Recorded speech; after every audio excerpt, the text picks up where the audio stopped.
you to write down the name.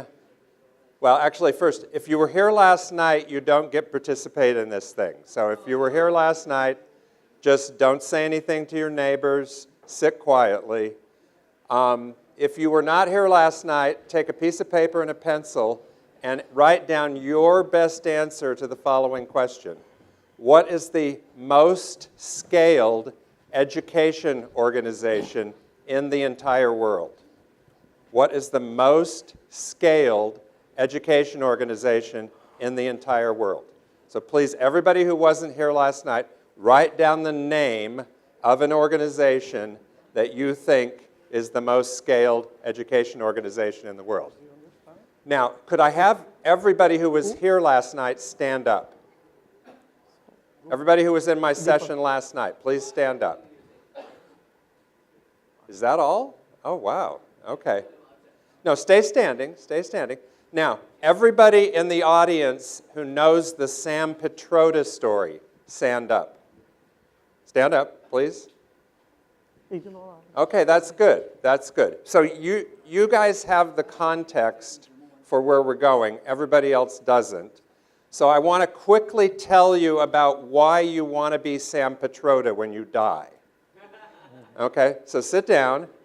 The reason you would like to be Sam Petroda when you die is because Sam Petroda, in his life, looked across his tasks and decided to do something that turned out to be the most important thing anyone in India could have done at that point in time. So there were 1.3 billion Indians on the planet, and any one of them could have been thinking, for my personal legacy, when I leave this planet, I'd like to do something that would have more impact on my country than any other thing that any other person could do at that point in time. And Sam Petroda figured out that that thing was to go to Indira Gandhi and explain to her that the country of India was going to be stuck where it was forever unless it joined the global telecommunications system. And if it joined the global telecommunications system, there was a whole range of great things that could happen. And they would help people get jobs, they would help the middle class grow, they would help people become able to produce income, they would help artisans be able to sell their products. There were all these great things that were going to happen. And Sam Petroda asked Indira Gandhi for $35 million. And then he personally went and created the modern telecommunications era across India. And there is nothing anybody could have done at that point in time for India that would have been better than that. And that's why you want to be Sam Petroda when you die. So I want you to think about that as we talk a little bit about what we've heard this morning.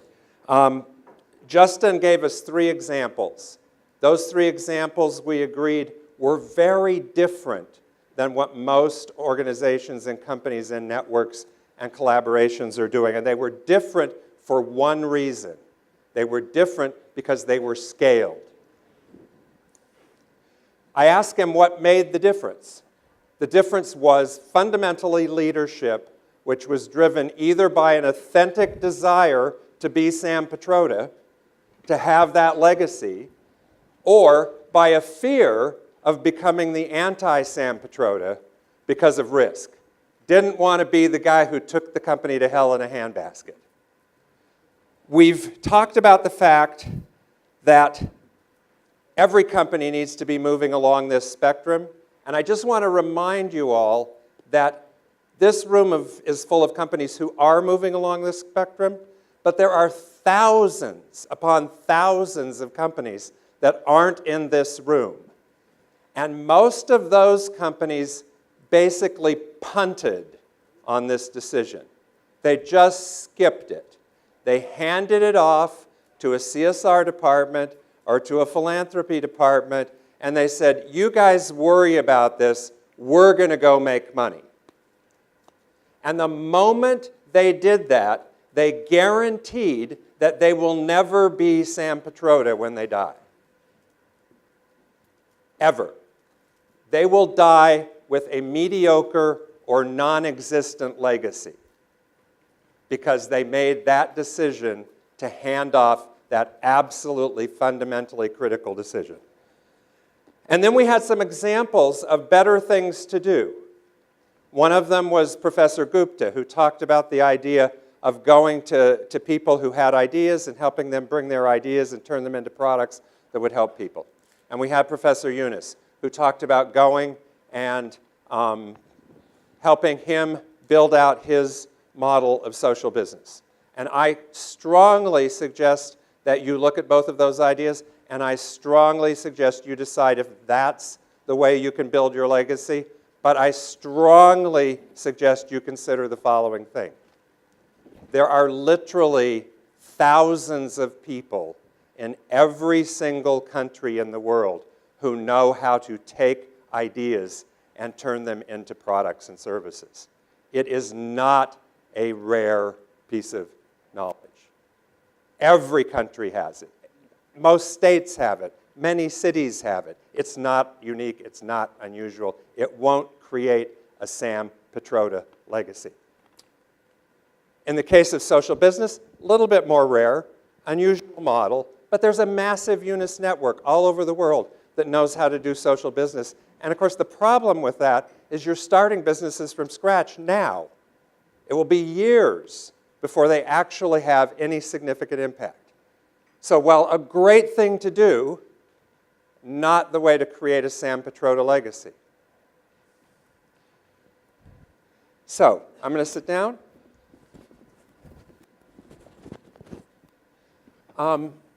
We have here some really great leaders.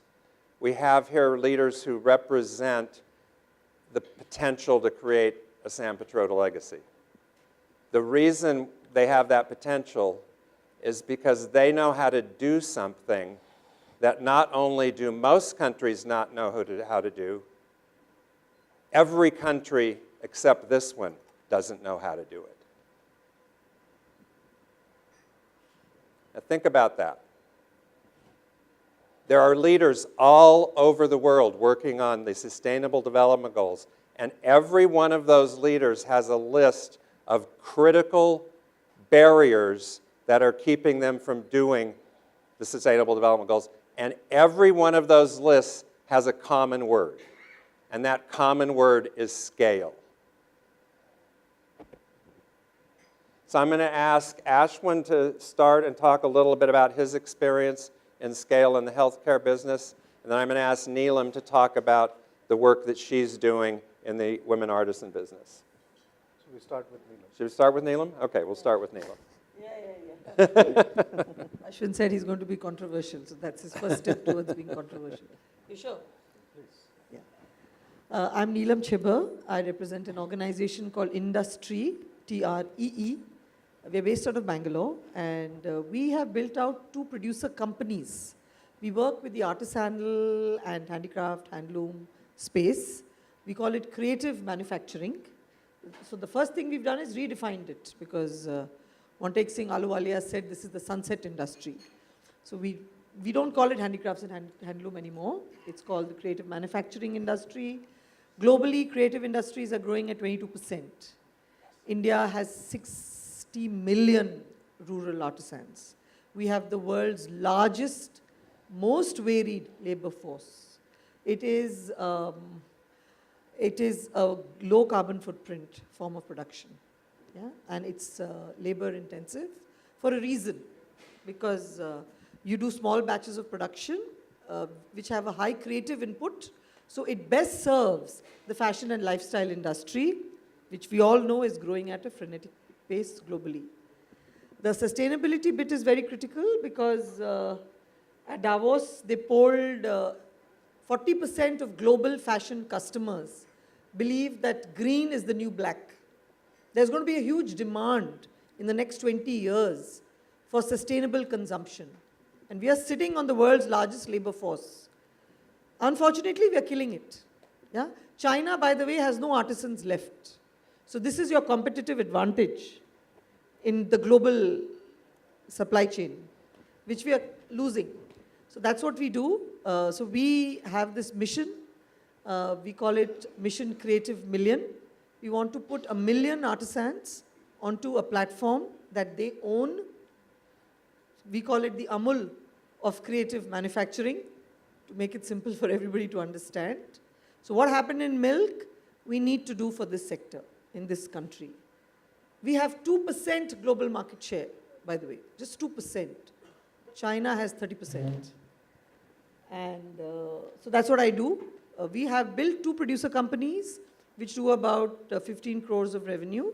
They are owned entirely by the producers. They export to IKEA. They're globally compliant. They can export to H&M. They can export to Zara. They can export to anybody in the world. They can supply to all your Indian brands.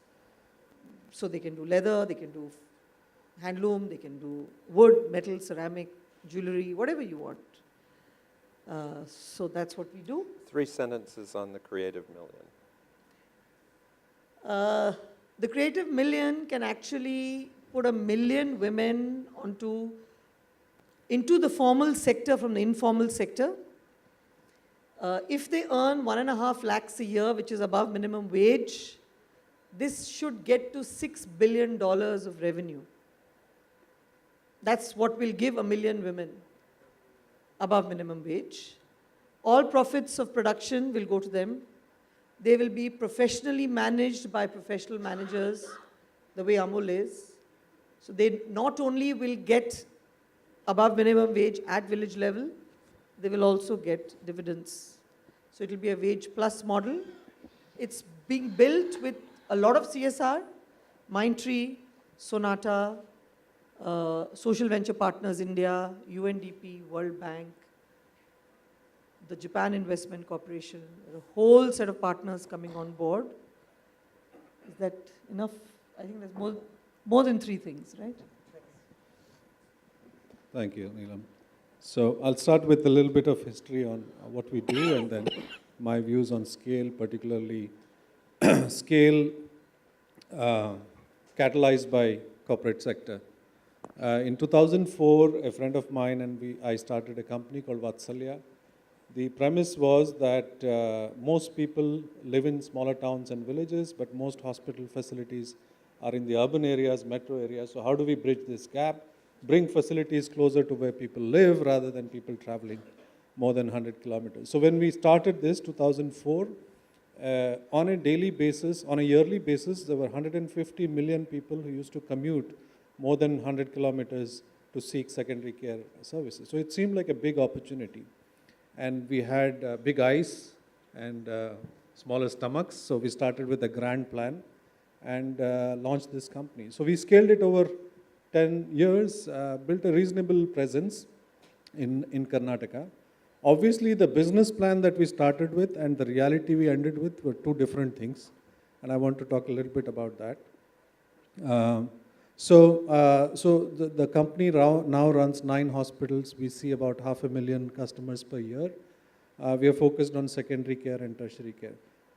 In spite of all this, and we are the largest in that space, but in spite of all that, the scale is relatively obscure compared to what is the need.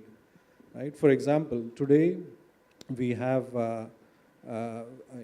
across the country, if you look at just primary care, maybe we need a scale of 10,000 of what we have done to address primary care, and so on and so forth. But let me come back to the scale and the topic of this discussion. I disagree with Neelam on the concept of these big numbers. I think, we get fascinated, and I've been guilty of this fascination with million, billion, 6 billion, and, and purposely we also talk in US dollars, so it becomes even more attractive. I think there is a scale in depth as well, right? Why just look at this? We have to go to 1,000 or 100 or million or whatever number is. So I think we should look at the depth as well as the breadth of scale. I know that it's very attractive from an investment perspective. It's very objectively easy to evaluate this.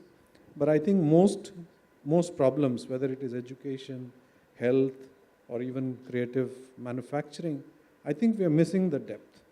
rather than more than the bread. So that's my view. Coming to companies, I think it's great to have this dialogue, but my observation has been working with companies is that everybody wants to go to heaven, nobody wants to die.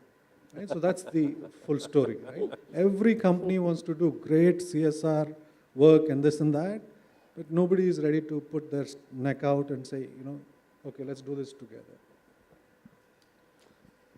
So before we move to the rest of the panel, would everyone in the audience look at the answer to the most scaled education organization? And if the first letter of the name of the organization begins with E, will you raise your hand? Well, stand up if the first letter on your answer to the most scaled education organization begins with E. Stand up. You will notice there is not a single person standing in the room.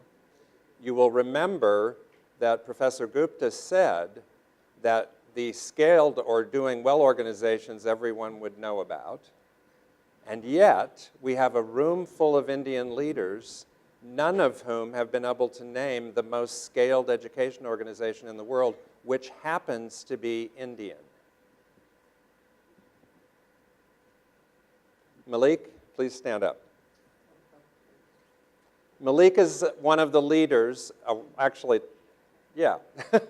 Malik is one of the leaders of the most scaled education organization in the world. Its name is Eko Vidyalaya, and they run they've started single teacher schools in 53,000 villages, and 30,000 of those schools are still running. And they will start another 50,000 schools in the next decade. There is no other organization anywhere in the world that even comes close. Thank you, Malik. So the idea that even within one's own country, one knows the most successful organizations that should be supported has categorically been proven wrong. Most of you have never met Neelam, nor do you know of Industry's work. And yet Neelam is among about a dozen organizations that have reached somewhere between 10 and 40,000 women. Jaipur Rug Yashranga's here. They're another one of those dozen organizations that have reached 10 to 40,000 women. Neelam is proposing, based on 30 years' experience, to reach 1 million women in the next 10 years. That will be recognized by anyone who understands this world as true scale compared to what anybody else has accomplished.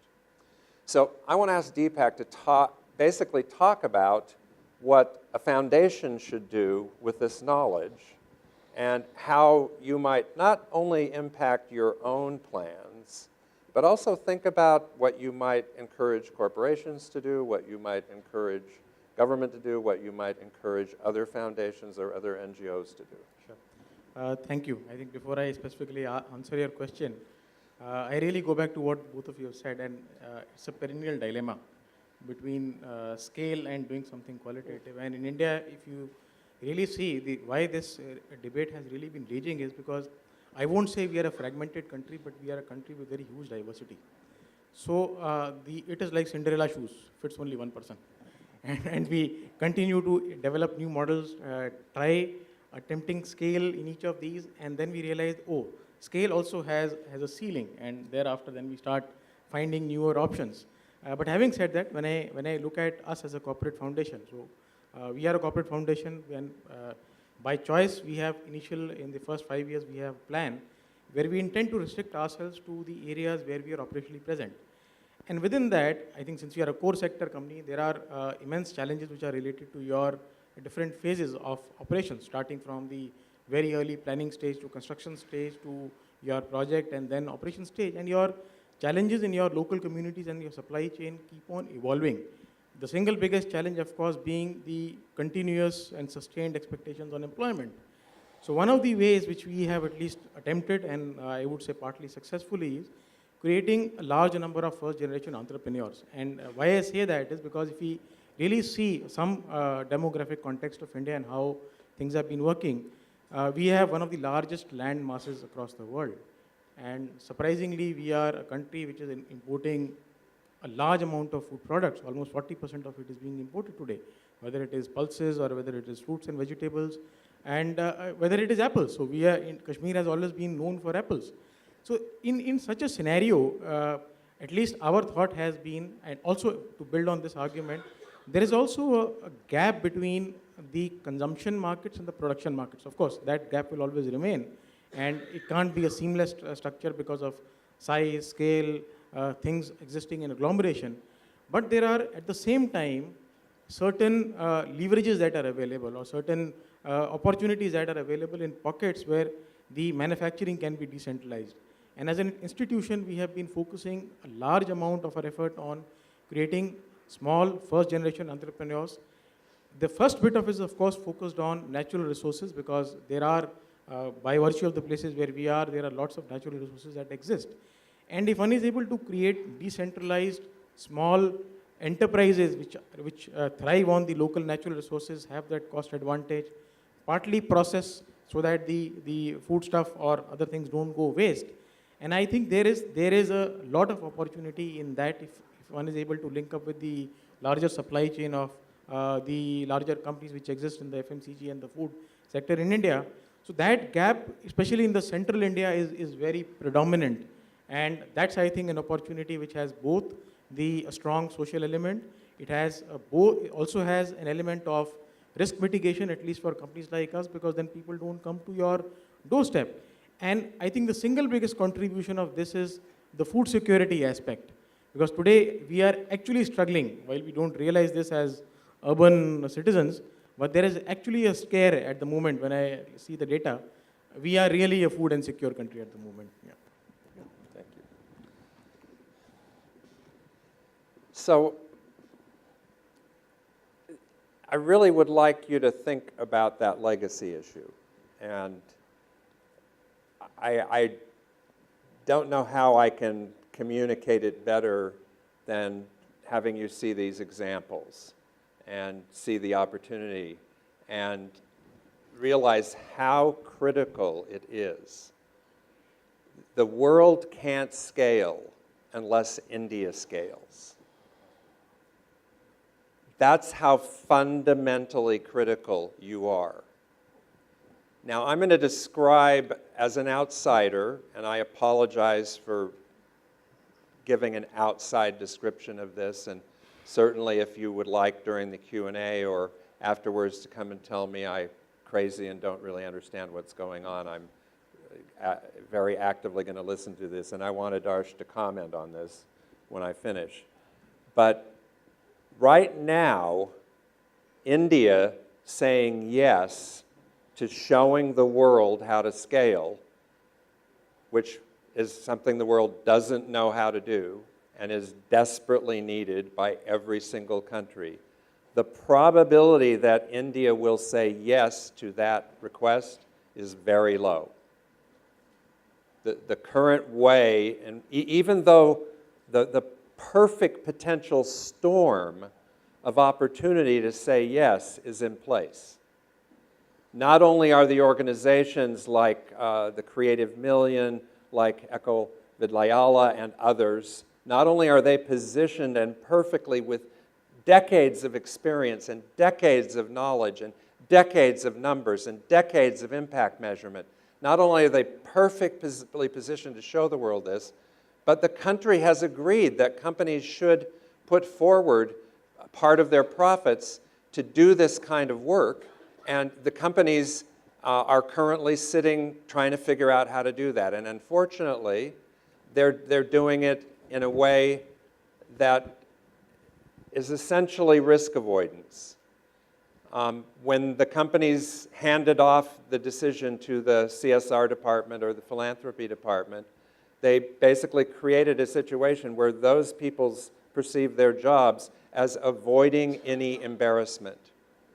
So lots of projects are pursued that look good, that can be talked about, but none of which are big enough to ever embarrass the company, and none of which are big enough such that if one of them fails, you couldn't point to the other 20 and say, but oh, we did all these other things. So I'm going to characterize that, and I know there are exceptions, but if the CSR effort and this wonderful opportunity is pursued in that fashion, then India will say no. And the world, not only will India suffer, the entire world will suffer.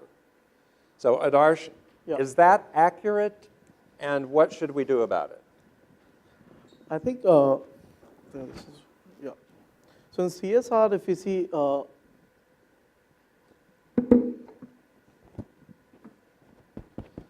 there are both examples. If you look at the NGO sector, I don't know how many of you have heard of SEWA, Self-Employed Women's Association. I think yes, many of you have. We worked extensively with SEWA, and we really like the model where they're working with right now with more than 20 lakh women across 9 states. And this is for different initiatives for the housing sector, for the cooperative model, for healthcare sector. And the way they work is they have a national platform, but they also empower the local team. So they want to achieve scale, but at the same time, they don't have one particular model which they want to apply everywhere, because they understand the diversity. So if they're working in a Katihar in Bihar, is very different from how they are doing in a place in Gujarat. Because the ground level dynamics is different, the product level is different, the partnerships are also different. So whenever they are looking at scale, the scale is not about just replicating an existing model elsewhere. So in fact, we were working with them with ITC for an Agarbatti project. ITC actually wanted to scale up, and it has been very successful. It has become a case study in, I think, a London Business School as well, because we were able to do forward integration, we were able to do backward integration. ITC wanted scale, but SEWA actually refused. That we do not want to scale, we don't want to take it to other locations of SEWA. And they wanted to achieve scale in Munger, which is in Bihar, in the same location. So whatever scale they wanted was in one particular region. They did not want to scale it nationally, though the funder was ready to do it. Because over the years, last 30 years of working, they have realized that you cannot achieve scale by just picking up one initiative and replicating to another. So when it comes to scale, I think our experience has shown that it is not easy. At the same time, you want to achieve scale, but the measures of achieving scale has to be probably different. One interesting example I would like to mention, one of the public sector companies wanted to run 40 mobile health vans across. There was not a single NGO in the country which agreed to do it. Not a single NGO. They had the money, because no one had that scale to run 40 mobile health vans, which is so surprising. So, and the company was not willing to give it to 6 NGOs, that someone can run 5, someone can run 6, and they had to actually shelve the project. So when you're looking at scale, I think, and especially in the NGO space and the social enterprise space, there are a lot of ground level challenges. And I think it's easy to say scale, but I think it's a huge challenge when you go out, you work at the rural level, because the dynamics are different, the challenges are different, and it needs to be customized. So when many companies come to us and say, okay, what should we focus on? Should we focus on healthcare, education? We say we are not good enough to even say that. It depends which geography you are working. We need to go down to those villages to understand. It's very easy to say, yes, education is required in India, or healthcare is required. Healthcare is a very large space. Do you want to improve the primary healthcare center? Do you want to focus on a particular disease in an area? You want to work on malnutrition? You want to work on child mortality? You want to work on diabetes, for example? So it is just too wide. So we cannot just generalize, especially in the social sector, and we have to customize. So I think, yes, scale should be there, but there is no one size fits all. So David, I was told by Ashwin, I am not good at this.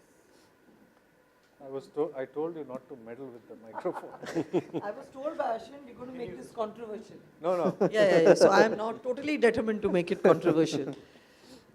So we had a discussion yesterday on the pros and cons of the NGOs versus the private sector and all of that.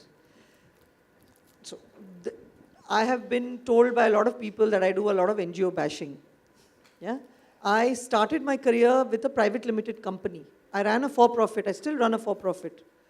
I incubated an NGO, Industry Foundation. I've raised impact investing. I burned through 30 crores of my impact investors' money, which is why he's talking about depth and no scale. Yeah? The issue is scale is most critical. The private sector scales. NGOs don't scale. So you straight away have the dichotomy. Yeah. You have the defects in front of you. Yeah? Amul scaled. Amul, I'm a vegan, I don't drink milk. I can easily say Amul should not scale. Milk is actually one of the most dreadful objects on earth. But so what? No, I think I'm. So I'm not getting into that, but I've decided I'm going to be very controversial. No, I'm not saying Because- don't scale. I'm not saying Because don't Ashwin scale. told me I needed to be controversial. So I'm going to be controversial. The point was that I'm not saying don't scale, but what I'm trying to say is easy to say to scale. Yeah, it's very tough. No, And it that's is, why but NGOs you don't do have it. to, yes. You got to and build the have gap. to- Darsh, you said exactly what every organization says when this topic comes up. And what we are saying, what Neelam and I are saying, is that that's the consultant's answer.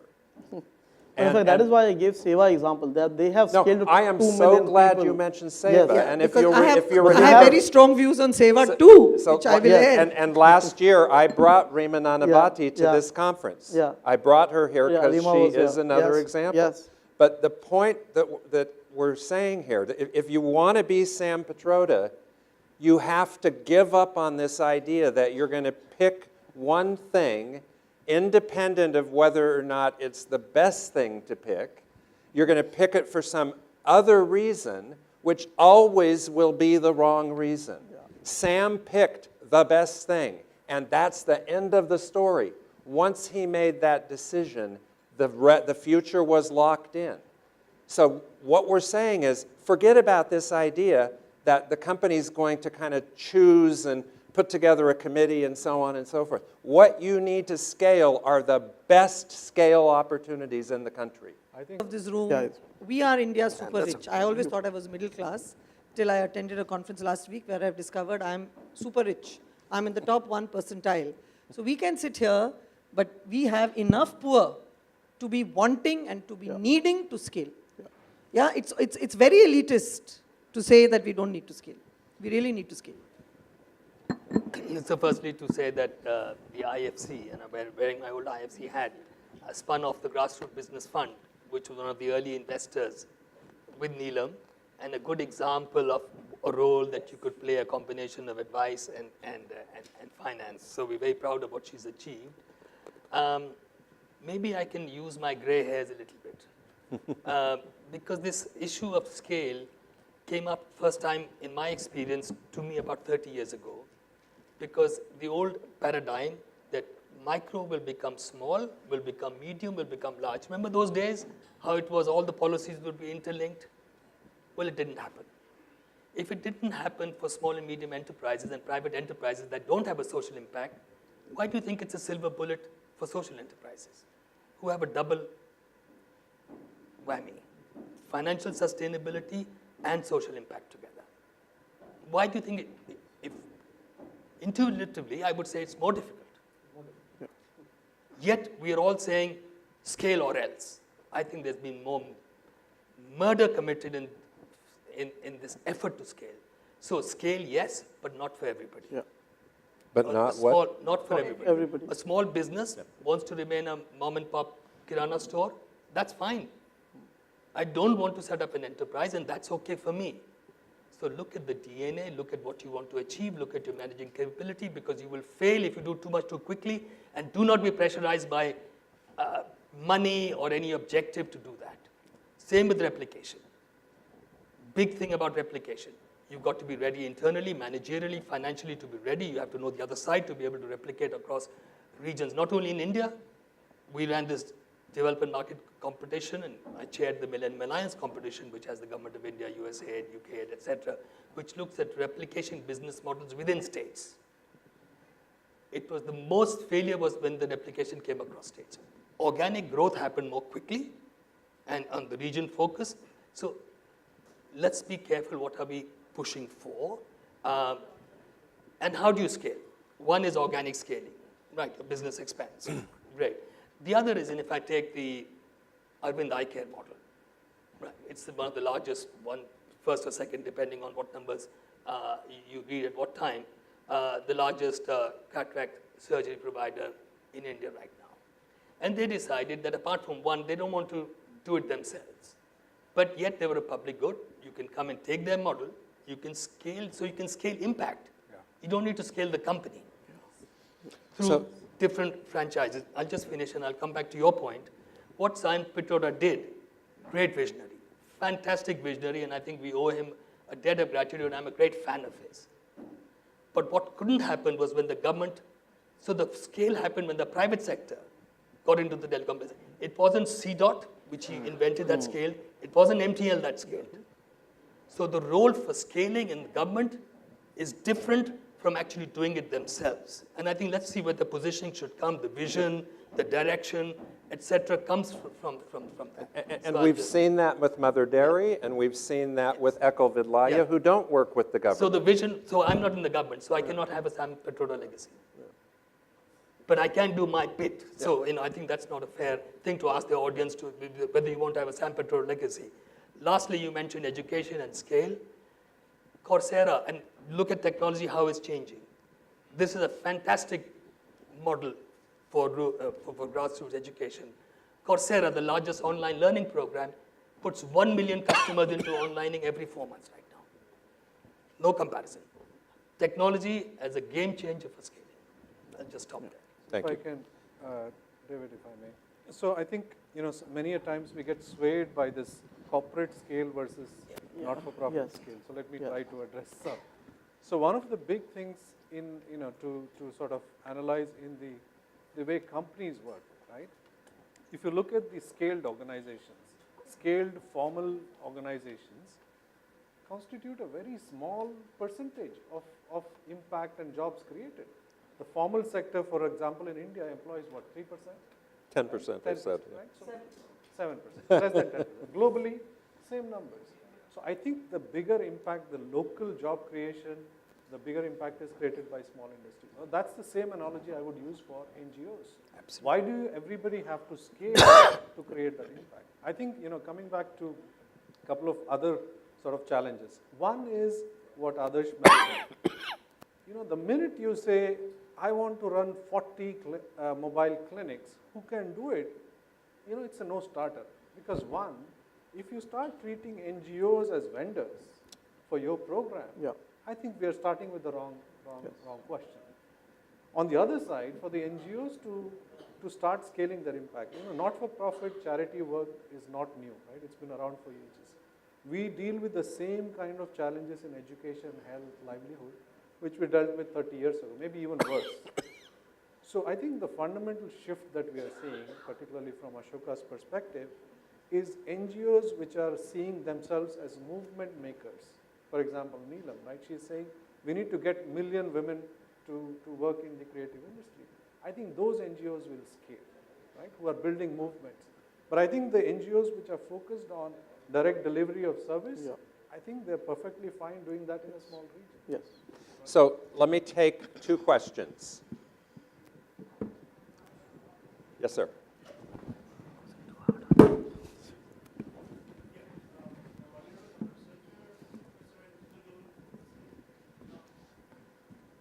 I teach corporate strategy, and typically in corporates, you scale by mergers and acquisitions. Do we see any mergers in NGO world? That's the easiest way to scale up. And so the whole idea of scaling up and putting it into NGO sector doesn't make sense, because the traditional way of scaling is to merge, to acquire, or to buy out. But you don't see that happening in the NGO. Great question. One other? Go ahead. Thank you, David, for making us think and coming all the way from America to get us to think this way. I think the issues raised regarding scale are, I think, being looked at in a different way. could sense the approach that here is a need to do something, these are the beneficiaries, and this idea is proven, so we must do more and more of it. Now, artisans need to be given employment. There are a lot of skills in the country. So and the idea is proven. So either we create 100,000 Neelam Chibbas, or we get one Neelam Chibba to do work of hundreds. So why, I mean, there's nothing again for or against. If she has the capacity to do so, everybody must encourage her. Every Neelam Chibba will not have the capacity to do so. So I think whether it's in private sector or public sector, anybody who can fulfill a need and can scale up, we should encourage that happen. So comments on the merger and acquisition I question? don't think we should have more Neelam Chibbers. I don't believe that was the question. Now, to answer your mergers and acquisitions question, that was why the social enterprise concept Came up. originated and scaled. That traditionally what was being done by NGOs would be done by companies. Yeah? Now there's a very interesting thing in this whole social enterprise phenomena. We will please note that there is no microfinance here. Yeah? So one large thing that scaled was microfinance. Now we will not be controversial and say whether it was good or bad, but at the end of the day, it has scaled. It scaled after 25 years of effort. It did not scale overnight. Now social enterprise is precisely 10 years old. Yeah? So it all started around 2006. We are in 2016. So it's got another 10, 15 years to go, 20 years. So there you can do mergers and acquisitions. Yeah. And that's why that started happening. On the social enterprise thing, there's just one thing I want to say. It came from C.K. Prahlad's BOP stuff. I asked Professor Michael Chu of Harvard. I've asked all these big thinkers. All social enterprises usually address the wallet of the poor. They buy a service. So you will see all impact funds, most social enterprises lie in health, lie in education, lie in energy, lie in anything that the poor will pay for. It could be 3 rupees, 5 rupees, 10 rupees. Now the biggest gap is livelihoods. So There are very few people in livelihoods. Now skills has come in. That's the closest we have in this livelihood space. But this is a big, big dichotomy in this entire, because everybody wants people to pay. What are you doing to put money into their wallets? Malik, quick comment and then I'm going to summarize. I think I would like to share a different perspective. My answer would be why is it not scale is possible? Scale is not possible if we see business perspective. But if I talk in a social enterprise perspective, the moot question is, are the corporates in this country are willing to fund or co-create a social enterprise which can scale up? And they can be, definition of scale up can be totally different. For a villager, the scale up can be up to the district level. But then they can be federated to several levels. The example itself, we are talking about Seva, Amuls and all. These are scale up models.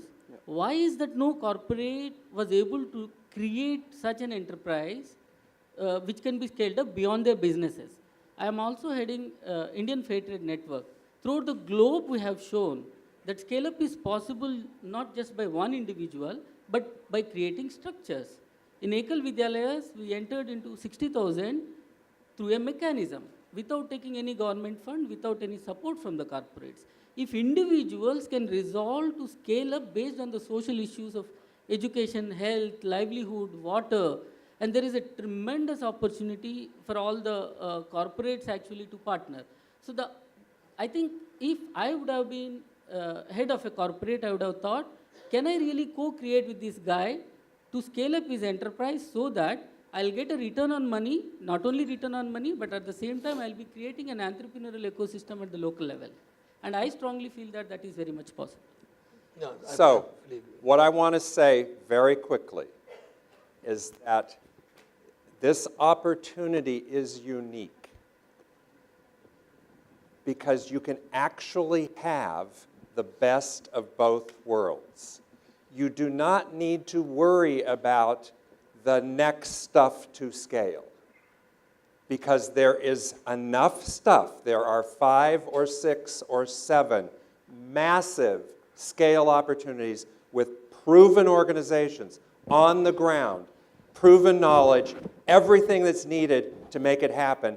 They could still benefit not just from corporate money, but from corporate leadership, from corporate volunteers, from corporate encouragement, from corporate marketing. All of those things would benefit them beyond just the money. So those things are in place. We can worry about the next round, but the entire world will benefit from doing the first round.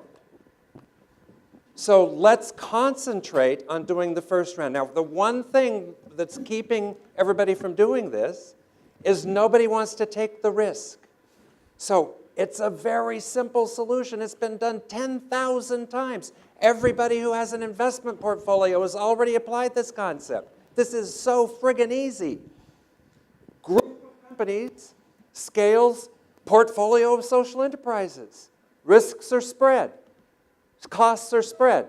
Volunteers are deployed in the best places. We match the right people with the right enterprises. It all works out. The risks go away. This is an easy, the risk side is so easy to solve. What's not easy to solve is the willingness of companies to stand up and say, I'm going to focus my CSR activities that are already legally mandated on scale. That is the decision that we're asking companies to make. If you make that decision, everything else is in place. Thank you.